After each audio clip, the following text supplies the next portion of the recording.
사랑하는 시청자 여러분, 한 주간도 평안하셨습니까? 완연한 봄이 되었습니다. 새싹들이 서로 앞다투어 경주를 하고 있는 것 같습니다. 빨리 더 성장하겠다고. 아름다운 계절에 여러분의 하시는 일을 축복합니다. 오늘은 이 사도행전 한 부분을 보겠습니다. 먼저 사도행전 1장 8절에 의하면은 오직 성령이 너희에게 임하시면 너희가 권능을 받고 예루살렘과 온 유다와 사마리아와 땅끝까지 이르러 내 증인이 되리라 하시니라. 이 사도행전 요절로 우리가 잘 알려져 있고 알고 있습니다. 사도행전 전체를 요약해 놓은 한 절 1장 8절입니다. 사도행전은 1장부터 12장까지가 이 말씀을 성취하고 이루고 있습니다. 그것은 뭐냐면은 성령이 임하시면은 그 권능을 입고 예루살렘과 온 유다와 사마리아까지, 그러니까 이스라엘 영역이죠. 예루살렘과 온 유다와 사마리아까지 이 영역적인 지역을 먼저 복음화하겠다, 해야 된다 하는 것을 지금 말씀 주고 있습니다. 그래서 1장부터 12장까지는 이 과정을 다루고 있습니다. 이 과정에서의 주도적 역할을 하는 인물이 우리가 잘 아는 대로 사도 베드로입니다. 또한 우리가 잘 아는 대로 그는 많은 교육 또는 지식에 대해서는 졸하다고 말할 수 있지만은 주님과 3년 반을 동행하면서 주님으로부터 배운 바에 대해서 아주 활동력 있게 적극적으로 이렇게 행동했던 그런 어떻게 보면 행동파 제자이기도 했습니다. 그래서 주로 메시지들이 대중을 향해서 선포하는 그런 스타일의 사역이 진행되고 있는 것을 우리가 쉽게 볼 수 있습니다. 2장부터 12장까지가 그러합니다. 그러나 사도행전 13장 예루살렘에서 파송하여 바나바와 바울에 의해서 안디옥 교회가 세워지고 결국 로마에까지 가서 바울이 복음을 전하는 내용들이 지금 사도행전 후반부에 관한 기록입니다.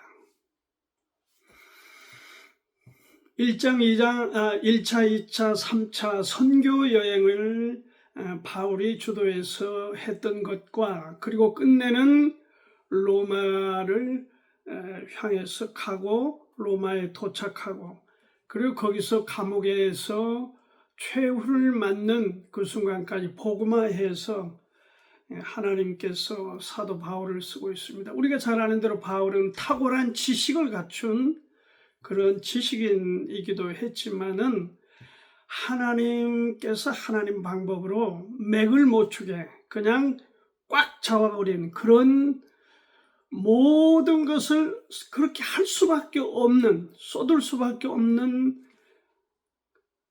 그런 입장이라고 할까요? 그런 방향으로 흐름으로 잡혀가는 인물이 바울인데 베드로는 주로 대중적인 메시지에 의존했다면은 바울은 이제 소수나 어떤 개척적인 측면에서 개인적인 또는 소그룹적인 그래서 어떤 것들을 일궈 나가는 쪽의 사역의 핵심 인물로 바울이 선택된 것입니다. 이방인의 복음을 위해서 내가 선택받았다. 바울은 그렇게 여러 군데서 증언을 하고 있습니다. 여기에서는 개인이나 소수를 설득할 때는 메시지만 갖고 어렵다. 그래서 그는 로마 시민권을 갖고 있는 그리고 지식에 탁월한 바울이 선택된 것이다. 그래서 사람들을 철학자에는 철학적으로 그리고 무슨 유대주의자는 율법적으로 이방인에게는 어떤 무속적인 또는 어떤 신비주의에는 신비주의에 대해서 이러한 아주 경험이 많고 탁월한 설득력과 지식을 갖춘 인물 바울을 그 핵심에 둔 겁니다. 그래서 어떤 분은 무슨 땅끝까지 하니까 무슨 아프리카다. 그리고 어떤 사람은 땅끝까지 하니까 어디? 사우디아라비아 쪽이다. 어떤 사람은 땅끝까지 하니까 어디다. 별 주장을 하고 헛소리를 하고 어떤 사람은 또 한국이 땅끝이다. 그래서 공갈을 때리고 있는 사람도 있고 여기 그대로 그냥 성경이 제시하고 있는 바 땅끝은 세계화에 관한 얘기입니다. 그러니까 복음이 최초로 예루살렘에 시작해서 그리고 유다와 그리고 사마리아에서 이제는 온 세계화해가는 로마를 향해서 바울이 향하여 고초를 당하고 어려움을 겪으면서도 극복하여 그곳에 가서 복음을 전해서 당시 로마에 간다는 말은 온 세계에 퍼져가는 가능성이 있는 바로 그 지역, 도시, 나라에 관하여 성경은 사도행전은 명확하게 전편, 후편, 바울과 베드로와 바울 이렇게 그 중심 인물을 잡아서 전략적으로 이렇게 세계 복음화를 이루어가는 과정을 설명해 주고 있는 책이 사도행전이죠. 이 책에 어떻게 보면은 복음을 전하는 데 있어서 사도들이 베드로가 됐든 바울이 됐든 아니면 바나바가 됐든 무슨 누가 됐든 간에 상관없이 우리가 여기서 이들이 복음을 세계화하는 데서 그 쓰임받는 역할 중에 물론 그들이 어떤 내용에 있어서 지식을 갖고 있고 어떤 말씀을 전파하는 그런 방법이나 여러 가지 그런 매너나 방법도 있지만 그것보다 우리가 간과해서는 안 될 게 하나 있습니다. 그게 뭐죠? 고난에 관한 것입니다. 고난, 아픔. 이들이 겪는 아픔, 그 아픔을 우리가 간과 잊어버리면서 이 책을 머리로 읽고 그냥 머리로 생각한다는 것은 이 책을 기록한 성령과 이 책을 기록한 누가와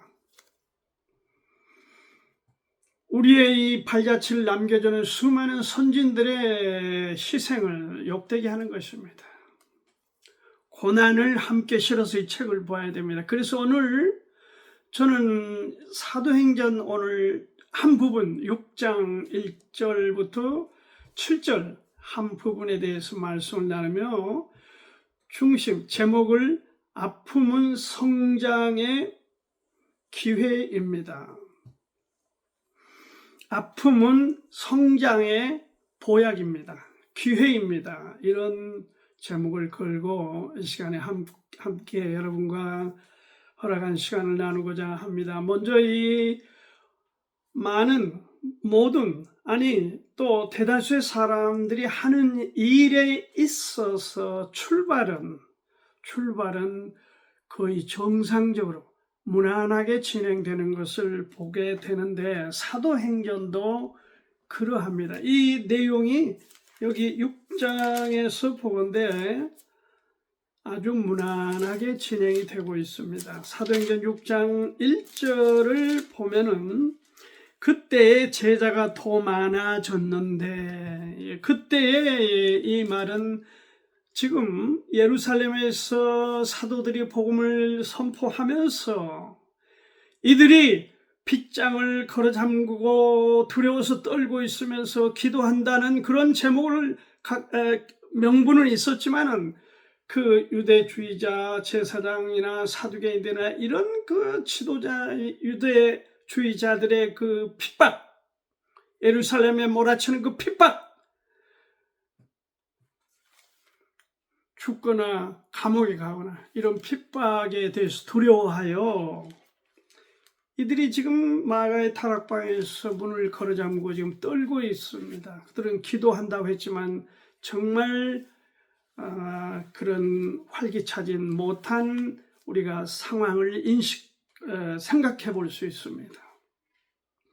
그 가운데 성령께서 임하시고 주님이 마치 다이너마이트를 폭발시킨 것처럼 복음이 이들 심령을 잡고 죽으심과 부활에 관한 그 예수님에 대해서 이들이 거의 그냥 거의 완벽하게 잡혀서 견딜 수 없어 밖으로 튀어나가 거리로 나가 예루살렘 거리마다 나가서 복음을 외쳐대는 이야기가 사도행전 2장부터 시작되는 것이죠. 그래서 교회가 시작된 겁니다.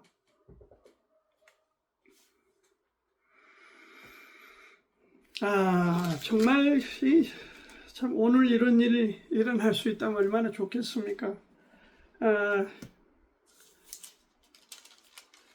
이들이 주님을 전하는데 얼마나 이 비아냥거리고 또 유대주의자들이 못된 짓거리를 하고 이들이 이렇게 했습니까? 이들이 주장하는 것은 4장 12절에 다른 이로서는 구원을 얻을 수 없나니 천하인간의 구원을 얻을 만한 다른 이름을 우리에게 주신 일이 없음이니라 했더라. 주님을 전파한 것입니다. 어떻게? 목숨을 걸고 전파한 것입니다. 이들이 얼마나 핍박을 무리하게 가해 행위를 했냐. 그러나 이들은 거기에 굴하지 않았습니다. 베드로와 요한이 대답하여 가로되 하나님 앞에서 너희 말 듣는 것이 하나님 말씀 듣는 것보다 옳은가 판단하라. 너희들이 아무리 무력을 쓰고 아무리 겁박을 하고 아무리 조잘되고 아무리 이러고 저러고 할지라도 너희들 말은 사람의 말에 불과한 거다. 어떻게 보면 아침에 저 나뭇가지에서 조잘되는 참새 소리에 불과한 거예요. 너희가 아침에 나뭇가지에 조잘되는 참새 같은 너희의 소리를 우리가 무엇 때문에 두려워할 거냐? 하나님 말씀 듣는 것이 얼마나 더 소중하고 중요한데 너희 말을 우리가 왜 들어야 돼? 너희가 뭔데? 이것이 사도들의 어떻게 보면 그 담력, 표현에 의해서 나타난 담력이 자체였습니다. 천하 인간의 구원을 얻을 만한 사람이 어디 있습니까? 그런데 오늘 우리 주위를 보면은 마치 예수님 얘기하는 게 무슨 숫자 믿고 껍죽대는 정말 어처구니 없는 저 정치 패거리 같은 목사들 말고 예수 그리스도를 경건함으로 이렇게 갖추어서 하나님의 말씀을 선포하는 사람들의 목소리가 들립니까, 여러분? 목소리를 내야 됩니다. 목소리를 내야 되는 거예요. 여기 복음이 무난하게 질주를 하고 있습니다. 이 담대한, 이 사람들의 핍박에 대해서 두려움을 갖지 않는 하나님의 사람들이 예루살렘 거리에 쏟아져 나가서 하나님 말씀을 예수 그리스도의 죽으심과 너희를 위하여 죽으심과 성경대로 죽으심과 성경대로 부활하심에 관하여 선포했던 것입니다. 그래서 복음이 순풍에 돛을 달듯이 이렇게 나아가기 시작했습니다.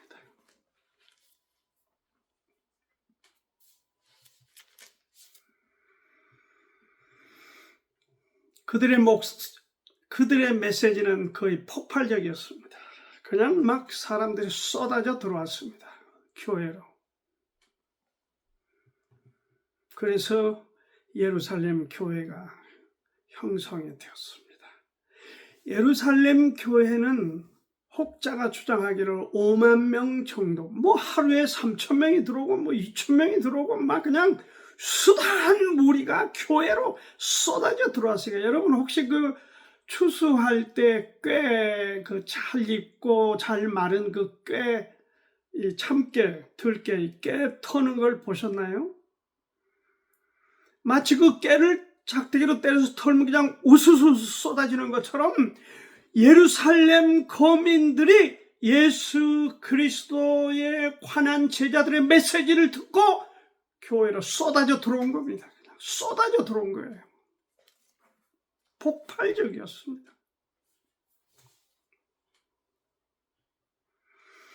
영어로는 increasing이라고 그랬습니다. 증가했다는 거죠. 폭발적으로 증가했다. 얼마만큼? 사도들이 감당하기 어려울 만큼 그런 수준에 이르렀습니다. 그러니까 우리가 뭐든지 그 감당하기가 어려우면은 어떤 일이 꼭 일어납니다. 그렇죠? 우리가 어떤 뭐 카드를 쓴다는 것도 우리가 어떤 보유하고 감당할 수 있는 선에 써야지 무리하게 카드를 결제하다 보면은 부도가 나고 또 뭐 수표도 부도 나고 다 그런 것처럼 사도들이 감당하기 어려울 만큼 그렇게 숫자가 증가한 것입니다. 교회가 사람들로 넘쳐난 겁니다. 인산인해가 된 겁니다. 혹자는 뭐 10만 명 설도 얘기를 합니다. 우리가 한 가지 알아야 될 게 있습니다. 우리가 주체하지 못할 만큼 많아지거나 잘 되거나 커지거나 이렇게 넓어지면 꼭 갈등이 일어나는 것입니다. 갈등이 일어나요. 예루살렘 교회에도 아픔 문제가 하나 터졌습니다. 갈등이 일어났습니다. 그게 뭐죠? 여기 6장 1절 봅니다. 그때 제자가 더 많아졌는데, 많아졌다는 것은 좋은 얘기이긴 하지만 이 사도들이나 지금 예루살렘 교회 지도자들이, 리더들이 감당하기에 버거울 만큼 많아졌다. 지금 그런 얘기하고도 같은 얘기죠. 헬라파 유대인들이 자기의 과부들이 그 매일 구제에 빠짐으로 히브리파 사람을 원망했다 그랬습니다. 이 과부들 간에 일어난 일인데요. 헬라파 유대인, 히브리파 유대인, 이 교회가 아마 보이지 않는 어떤 선이 있었다 할까요? 이렇게 파벌이 있었다 할까요? 그러니까 유대인은 유대인인데 헬라 쪽 거주자들, 요즘에도 뭐 아프리카에도 유대 이스라엘 사람들이 있고 그렇죠. 뭐 유럽에도 있고 뭐 하듯이 그게 일종의 어떤 갭이 이렇다 할까요?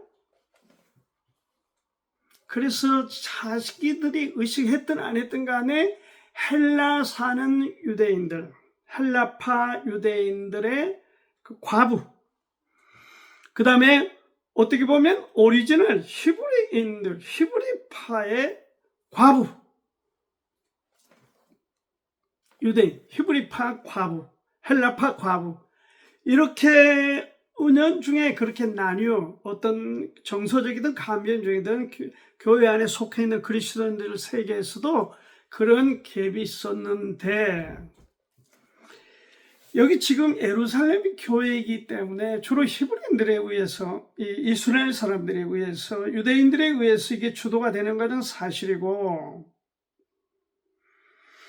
그 매일 자기 과부들이 그 매일 구제에 빠짐으로 히브리파 사람을 원망했다. 이 음식, 영어로는 푸드라고 되어 있으니까 음식 분배하는 문제에 있어서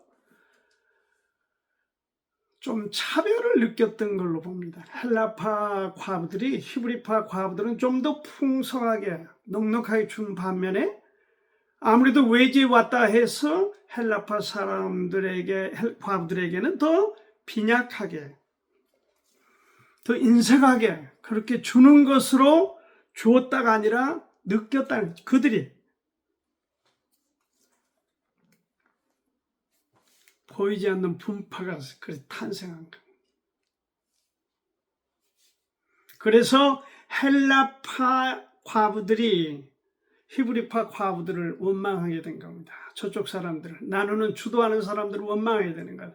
컴플레인을 한 겁니다. 여기 영어로는 컴플레인이라고 되어 있습니다. 음식을 분배하는데, 구제하는데 더 주고 덜 주고 더 받고 덜 받고 하는 문제로 어떤 열등의식이랄까 여러 가지로 확장해서 보면은 이게 큰 문제가 될 수 있지만 사실은 먹는 문제, 음식 문제, 이게 큰 문제의 흐름상으로는 아니죠. 덜 주고 더 주는 문제로 컴플레인이 생겼기 때문에 이들이 원망을 하면서 이제 발전한 거죠. 교회적으로 큰 장애물이 된 것이죠. 그러니까 이들이 전체적인 흐름, 우리 주 예수 그리스도의 우리를 위하여 성경대로 죽으시고 우리를 위하여 성경대로 부활하신 그 주님의 복음을 전파하는, 어떻게 보면 그 큰 흐름보다도 지금 당장 내가 더 먹냐 덜 먹냐, 더 받냐 덜 받냐 하는 문제로, 사소한 문제죠. 거기에 비하면 그게 몰두하게 된 거죠. 그렇죠. 큰 눈을 갖지 않으면, 꿈을 갖지 않으면, 비전을 갖지 않으면 사람들이 어떻게 돼요? 자꾸 작은 문제에 집중하고 불평을 한 겁니다. 불만을 갖습니다. 그래서 전반적인 흐름을 어렵게 만드는 그런 경우들이 사회적으로도 많지요. 마치 이런 거죠. 지금 우리 정치인들을 제가 보면서 항상 그런 생각을 지우지 못합니다. 자기들을 국회의원으로, 자기들을 대통령으로 뽑아준 국민 안중에 없어요. 안중에 없어. 뭐에 안중에 있습니까? 나와 우리 패거리를 어떻게 감싸고 지키고 지속적으로 주도할 거냐, 거기밖에 없어 관심이. 그러니까 그들이 밥만 먹으면은 쌈질하는 거예요. 쌈질. 저는 이 정부 들은 이후로 뭐 이전도 마찬가지이지만은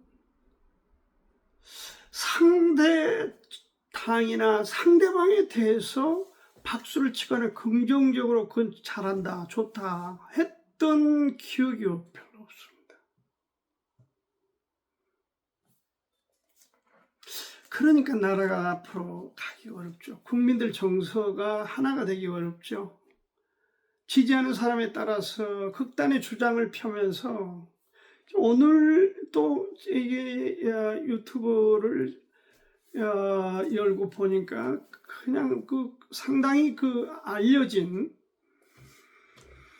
김진호, 알려진 부산 무슨 소년봉가 목사 이런 사람 4명 얼굴이 딱 뜨면서 그들이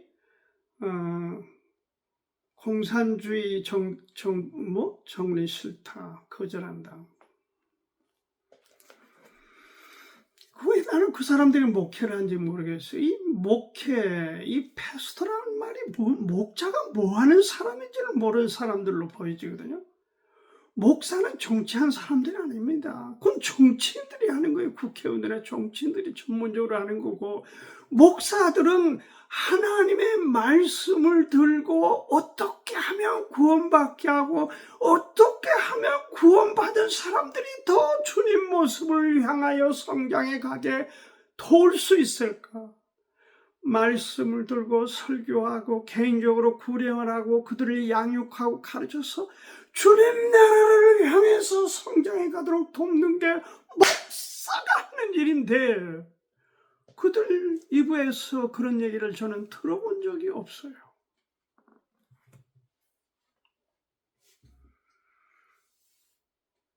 똑같습니다. 국민들이나 이게 지도자들이, 정치인들이나 하는 짓이나 목사님들 일부에 하는 짓거리나 똑같습니다. 제가 주님이 없어.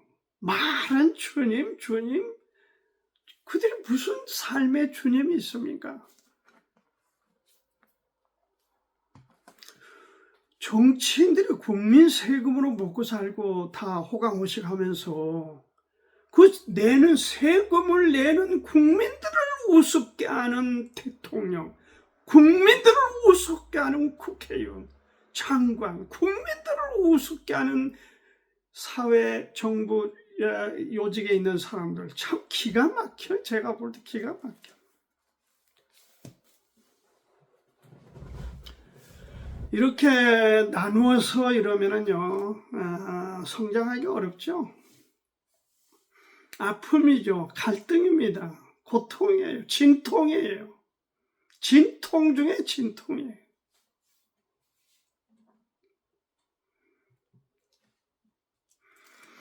고린도전서 6장 5절에는 내가 너희를 부끄럽게 하려 하여 이 말을 하노니 너희 가운데 형제 문제를 판단할 지혜자가 하나도 없냐. 이 고린도 교회를 향해서 바울은 무슨 돈 문제로 법정에, 무슨 성 문제로 어떻게, 심지어는 무슨 일이 있었습니까? 계모를 취한 아들에 관한 얘기가 있어요. 그런 사람을 너희 가운데에 지혜롭게 해결할 사람이 하나도 없느냐? 책망한 겁니다. 그런 사람은 교회에서 내쫓아라. 그렇게 말했어요, 바울이. 계모를 취하는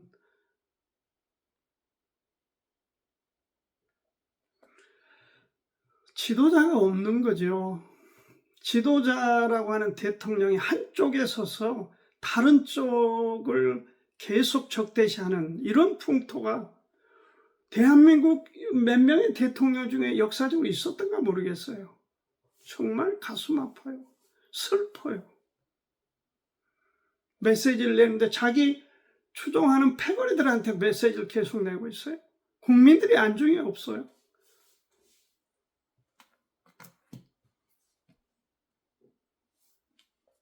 그런데 지금 하고 있는 세력들을 한번 보세요. 기가 막힙니다. 걱정입니다. 갈등이 증폭되고 있습니다. 아픔을 겪는 사람은 그들이 아닙니다. 아픔을 겪는 사람들은 우리 같은 시민들입니다. 불쌍한 사람들이에요. 서민들이에요. 가난한 사람, 어려운 사람이에요. 하루하루 살기 고통스러운 사람이요. 문을 닫을 수밖에 몸부림을 치고 있는 그런 자영업자들이에요. 그런 사람들이 아픔은 겪고 있어요.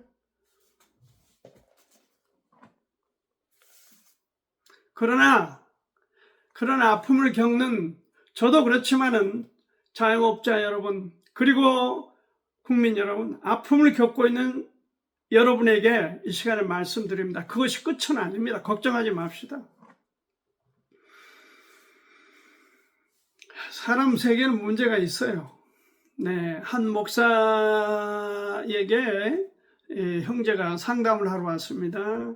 목사님, 제가 이 교회 저 교회를 좀 다녀봤는데 문제가 없는 교회가 없습니다. 참 힘듭니다. 어떻게 신앙생활을 해야 할지, 교회 생활을 해야 될지 정말 힘들어요. 목사님 좀 저에게 안내해 주세요. 알려주세요. 상담을 해주세요. 교회를 좀 추천해 주세요. 어떤 교회 가면 문제가 없을지 좀 추천해 주세요. 가만히 듣고 있던 목사님이 대답을 했습니다. 형제, 이 지구상에는 그런 교회는 없습니다. 혹시 형제가 아무런 문제가 없는 그런 교회를 찾았다면 형제는 거기 들어가지 마세요. 왜냐하면 형제가 발을 딛는 순간부터 그 교회는 문제가 일어납니다. 그렇게 답변을 해줬다는 것입니다. 다 문제가 있습니다. 대통령도 문제가 있고 국회의원도 문제가 있고 무슨 목사도 다 문제가 있습니다. 그 아픔을 자기 중심으로 끌고 망치려 들어서는 안 된다. 그건 멍청한 짓이다. 사소한 일로 확장돼서 어마어마한 갈등이 되고 심지어는 교회도 그렇고 국가도 그렇고 그렇게 해서 우리 가운데 신앙생활을 좁게 만들고 국민으로서 차라리 이민을 가고 싶다 이런 탄식이 나오게 만드는 이런 불상사는 없어지면 좋겠지만 우리가 호흡하는 한은 없어질 수는 없다. 그러므로 갈등이 생겨서 혼란의 아픔을 겪게 될 때에 우리의 태도를 바꿔서 여기 말씀처럼 이제 다른 방향, 성장해 가는 어떤 방향으로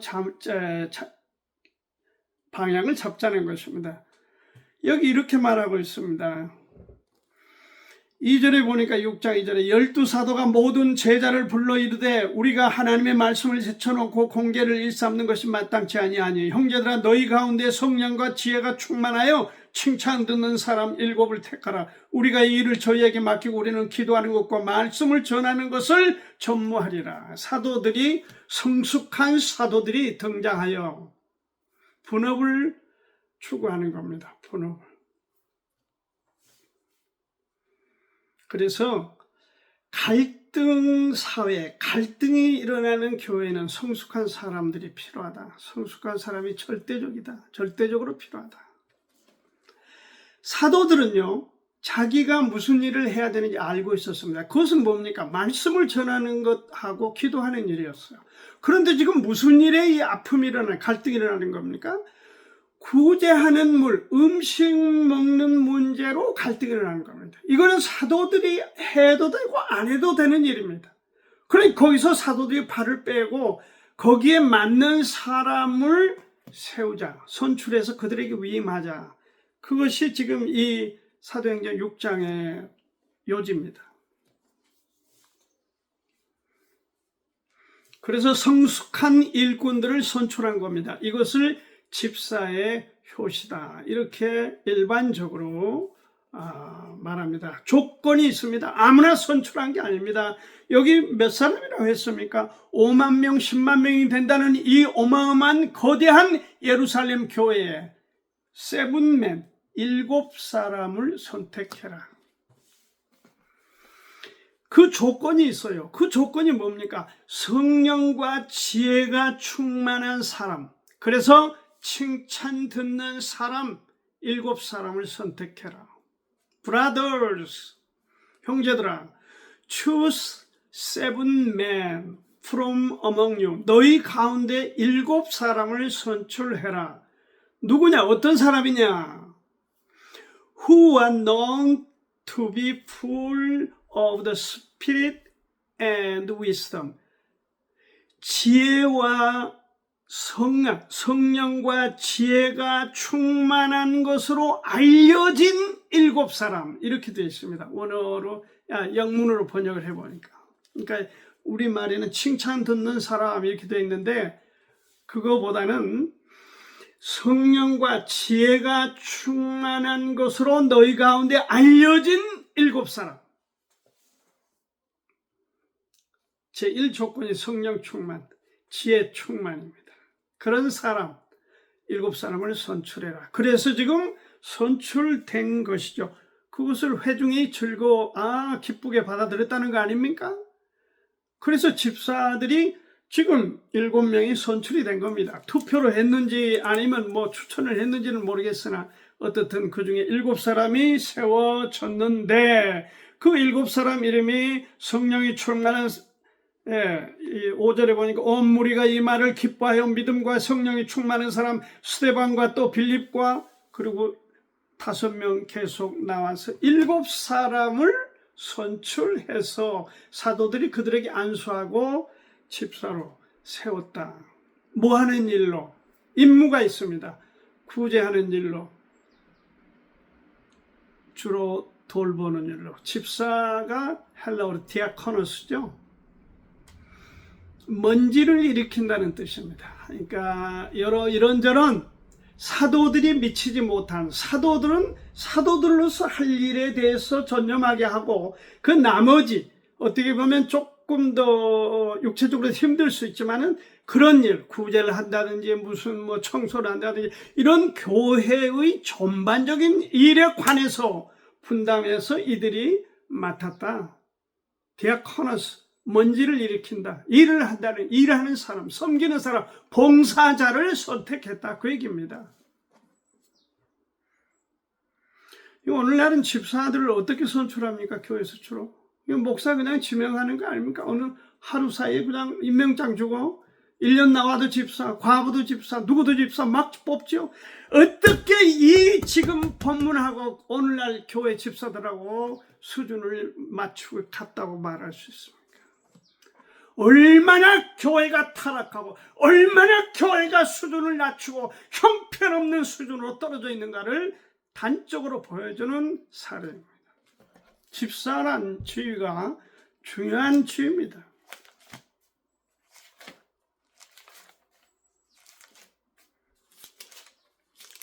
빌립보서 1장 1절을 제가 보겠습니다. 그리스도 예수의 종 바울과 디모데는 그리스도 예수 안에서 빌립보에 사는 모든 성도와 또는 감독들과 집사들에게 편지한다. 교회는 세 종류의 부류가 있습니다. 첫째는 감독, 다시 말해 장로, 다시 말해 목사, 감독이었죠. 네, 감독이 목사를 지칭하는 거죠. 장로, 사도 요한도 사도 바울도 장로된 나 요한은, 장로된 나 베드로는 이렇게 말하죠. 사도도 되고 장로도 되고 연장자란 뜻이죠. 감독은 룰러입니다. 다스리는 자예요. 다스린다는 측면이에요. 목사는 가르친다는 측면이에요. 원래는 목사란 말을 쓰지 않았습니다. 목사는 신약 성경 에베소서 4장 11절에 딱 한 군데 나옵니다. 목사와 교사, 가르친다는 얘기예요. 가르친 쪽에. 얼마나 캐토릭이 부패하고 썩어서 쉽게 말하자면 망가졌는지, 루터 이전에는 감독이나 장로가 사역자의 네임이었습니다. 그런데 루터가 주도하여 사실은 그것들을 다 물리치고 목사가 루터 이후부터 등장하여 대세로 흘러가는 겁니다. 아셨습니까? 교회는 목회자와, 교회는 집사와, 교회는 성도, 세 부류가 형성되어 있습니다. 조직이 심플합니다. 간단해요. 복잡하지 않아요. 장로, 권사, 집사, 서리 집사, 무슨 안수 집사에 무슨 이것저것 복잡해요. 사람들은 복잡해요. 성경은 심플해요. 어느 게 좋죠? 여러분, 시간 관계로 제가 더 많은 말씀을 드릴 수가 없습니다만은, 여기 스데반과 빌립이 어떤 역할을 했습니까? 스데반은 말씀을 설교해요. 지금 7장, 사도행전 7장, 6장 다음 바로 7장에 하나님의 말씀을 선포하면서 끝내 순교당합니다. 그렇죠?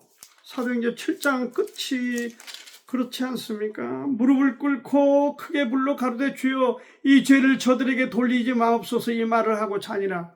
죽었다는 얘기죠. 돌에 맞아 죽습니다. 8장에는 집사 중에 한 사람인 빌립이 여기 아프리카 내시의, 에티오피아 내시의 국고를 맡은 간다게의 국고를 맡은 내시, 그를 광야에 가서 구령에서 침 내주는 얘기가 나옵니다. 집사들이요, 목사님 몸종이 아닙니다. 집사들이 집사들 역할이 얼마나 교회가 중요합니까?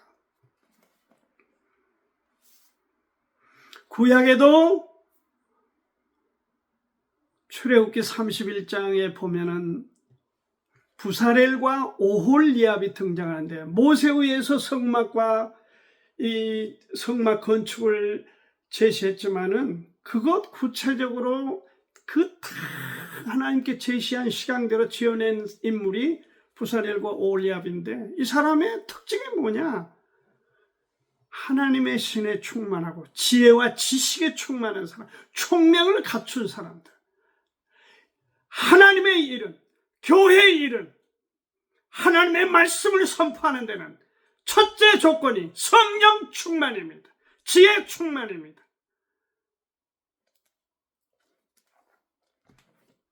오늘 우리가 한번 우리 모습들을 한번 돌아보고, 이렇게 아픔을 겪은 교회가 더 성장해가는 기회로 잡아서 훌륭한 인물들을 배출하고 안정적으로 교회가 성장해가는 모습 가운데서, 오늘 주제 아픔은 성장의 기회입니다.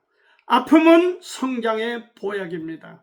이런 말씀으로 여러분과 함께 했습니다. 여러분에게 큰 유익이 있기를 바랍니다. 감사합니다.